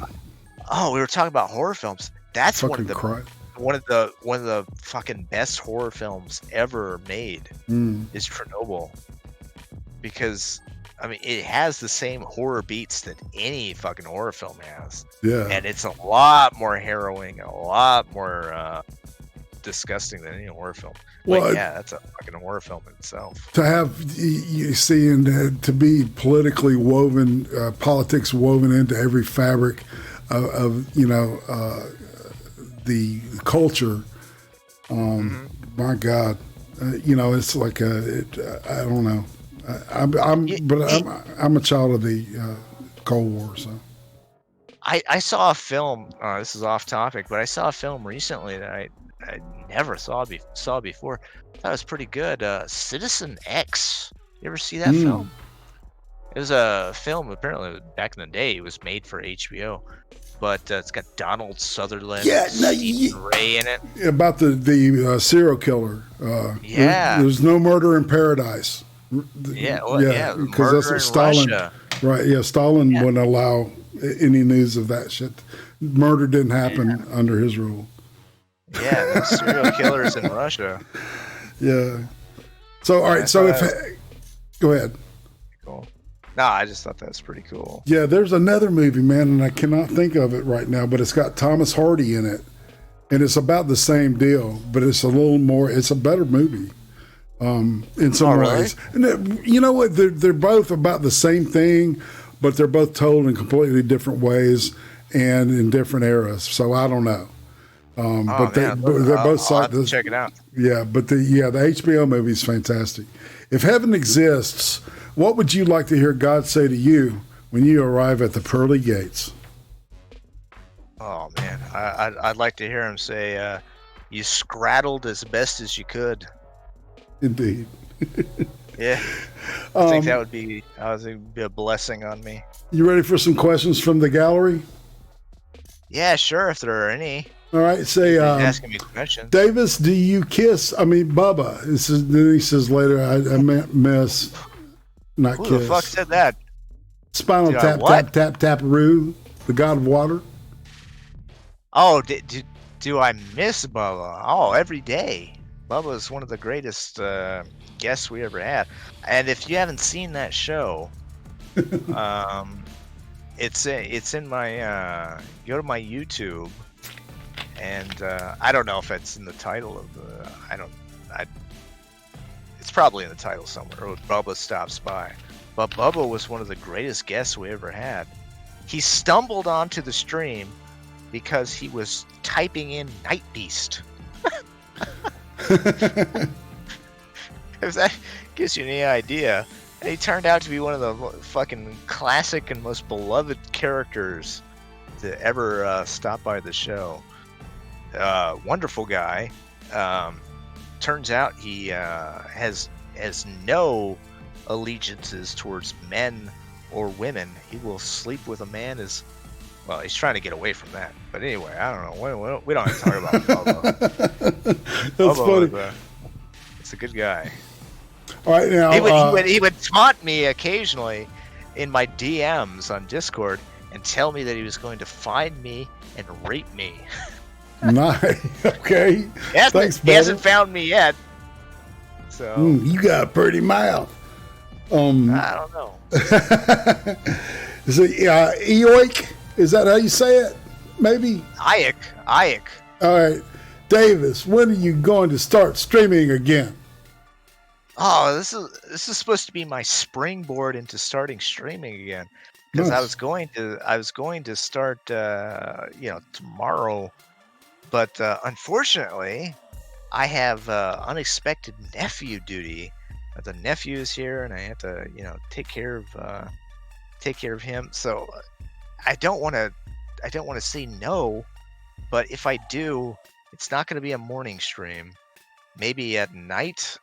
Hopefully, around maybe 10 p.m. I can start maybe doing a couple hours of streaming, doing an art stream, and doing what we used to do in the Morning Beast, but doing it at night. But I don't know. We'll see. So the Evening Beast is what we'll be getting. Well, it's called a Night Beast. That's the thing. It started off as I would do like these late night streams, and they would go on for like 8 hours. And I would talk to all sorts of horrible fucking racists and terrible people. No, it wasn't like that at all. But eventually, they did come. They did come eventually. But yeah, it's a Night Beast, and maybe we'll go back to being a Night Beast. But for a while, for about a few months, we were the Morning Beast to compete with the other art stream that's going on at the same time. That bug behind you is asking, did you ever find Phoebe? And I don't know. Oh, you know what? I don't even know where that drawing is. So maybe we'll have to find Phoebe sometime. When I started the Morning Beast, I started this. Oh man, I should have taken a picture of this. But I started drawing Phoebe Cates. Because I wanted to draw her having some sort of altercation with some gremlins, because she was in, of course, the first 2 Gremlins films, the only Gremlins film. The first Gremlins film is a Christmas movie. Oh yeah, and the second film is it's pretty good. It's what good I was too, man. It's fun. I was going to draw my picture based on her in that outfit, and she was going to be accosted in an office by some gremlins. Yeah, thank God for Phoebe Cates. But that didn't happen. Oh, I grew into my manhood looking at that's still on the videotape. She's a doll. Oh, absolutely dude. doll. Yeah, absolutely gorgeous, sexy woman. This is true. So, all right, let's see. Last question, Davis. What is your favorite Bowie album and song, and why? Fair question. That's a hard question. Because David Bowie is like all things for all people, right? No, he's got all sorts of different genres that he floats through. I came to sort of a conclusion. Well, it's not even a conclusion, right? Because there's 3 David Bowies of the early 70s to the early 80s. Mm. And you have that hunky dory. Yeah, before that. And then that kind of floats into Ziggy Stardust. Mm-hmm. And then you have that weird period, the Station to Station White Duke period. Yeah, Thin White Duke, yeah. And then we get I into almost played Station to Brian Station. Eno. Yeah, the Eno stuff. Oh. And Robert Fripp on Scary Monsters. Yeah, man. But yeah, I was really happy that you played Scary Monsters because that's one of my favorite albums. It's a great album, man.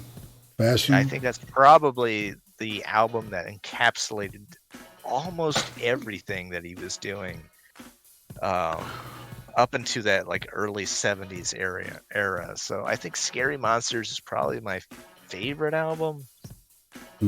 But so let's go with my favorite song from that album. I like Teenage Wildlife because that's a great song.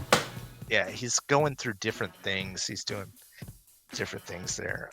The Candidate Sweet Leaf or a Sweet Thing Candidate on Diamond Dogs. I love that. I love that so much. So that'll probably be my favorite song. I don't know. It's hard to say. When they pull you out of the oxygen tent, you ask for the latest party. There's some good lyrics, man. I love that shit. Yeah. Cracked actor, man. You know, that's about the guy that played Marcus Welby. Oh, is that right? Yeah, he was. Dude, he was a big time. He was very active in the community, as they say. All right, so this is the point where we're back at YouTube. Yeah. So I'm going to pose some questions to you. Who would you say is a criminally undersubbed YouTuber on what you consider your corner or this corner, whatever corner of YouTube, whatever we call this thing? It's neighborhood. Criminally undersubbed YouTuber. Oh, man. I don't know. Probably Killing Joke should probably be higher up there than he is. He's a great guy. Yeah, I like Killing Joke, and he does good work. But what he does is he plays music, so he's never gonna be that. But he's a fucking entertaining guy for sure. Indeed. So yeah, I'd probably say what he's doing with the side quest. Side quest is a entertaining show for sure. So probably Magar. What's his name? Magog. Magog of Morscar. Yeah. I think he's doing a good show. It's probably the most I think he's got a really good formula together on there right now. The chemistry between the people, right? It's about chemistry, right? Yeah, well, it's the most original format for live streaming that I've seen. I would hope very creative. More people embrace it. But I don't know. I don't watch a lot of YouTube. You know what I watch on YouTube? I watch boat building shows. That's cool, man. Yeah, those guys, Acorn to Arabella, and what's the other guy? Samson Boat Company. I watch. I love that. Art restorers. This one guy in particular that does old school restoration on art, old art, man. Crazy. Oh, really? There's an art restorer on YouTube? Yeah, I can't remember the guy's name, but I'll definitely pop it in your DMs. I think you dig that. Yeah. That'd be cool. Yeah, he doesn't turn famous masterworks into monkeys, does he? No, I don't think so, man. And no pickles either, or ketchup bottles. I love that album cover, man. That's what pulled me into this dude's art. All right, so what about a YouTuber you think is way overhyped? way overhyped YouTuber? Oh, I don't know. I don't know too much about. I wouldn't want to shit on anybody who has any success on the platform. I mean, if you have any success on here, I think it's you should have it and you should use it for good. But I don't know. I don't know anybody who has more success than they should. So all right. So the new show is looking to be maybe an evening show, and you're definitely looking at starting tomorrow. Or yeah. I'm looking at starting it. Don't hold me to it, but I want to get back to it, and I want to get back into it in a regular status. So hopefully at night, maybe around 10 p.m. Monday through Friday, we can start looking at that. Hopefully. Sweet. Well, all right, so if you haven't subscribed to him, please do, because the content's going to be interesting. Never a dull moment on on Davis's streams. That's for sure. Oh, don't say that. It's probably going to be dull because it's an art stream. I'm going to be painting pictures and doing all sorts of stuff. But we talk about all sorts of give these people nonsense. dead air. What? What was that? It was Arnold. That? It was Arnold talking about dead air or some shit. Oh my god. It's what's funny is I can't hear it right now. I don't know if the soundboard's fucked up. But anywho. Oh, it's a soundboard. Okay, all right. I was wondering what happened there. So all right. So final word for the chat before we scoot out. Oh man, I'd just say keep keep scraddling. That's right. I like that. Keep scraddling, guys. Well, people, Davis, thank you so much for doing this. I knew that it would be off the chain, and I was not wrong. Once again, right. No problem, man. My gut tells me the right thing. This next couple of so next week I'll be doing the Incredible Aspie. He will be sitting in the chair across. I don't know if you know who that is, but he's a very. Does he have Asperger's? Yeah, and he's a singer. He sings. He's fantastic. Oh my god! Yeah, he's very interesting. He's not boring. That's for all sure. right. Sounds good to me. Yeah, man. And so Creem Stream, of course, Big Fat Brian and I, starting on Thursday, are back. And we will be doing the Hot Takes show, we're going to talk about the Last Blood, the Rambo Last Blood movie. I have to check that out. I know it's on Amazon Prime. I haven't seen it yet. Yeah, it's definitely available on either Amazon or Netflix. I can't remember what he said. But we're going to talk about that, and we're going to be talking about devs coming down the pipe too, because that's pretty important.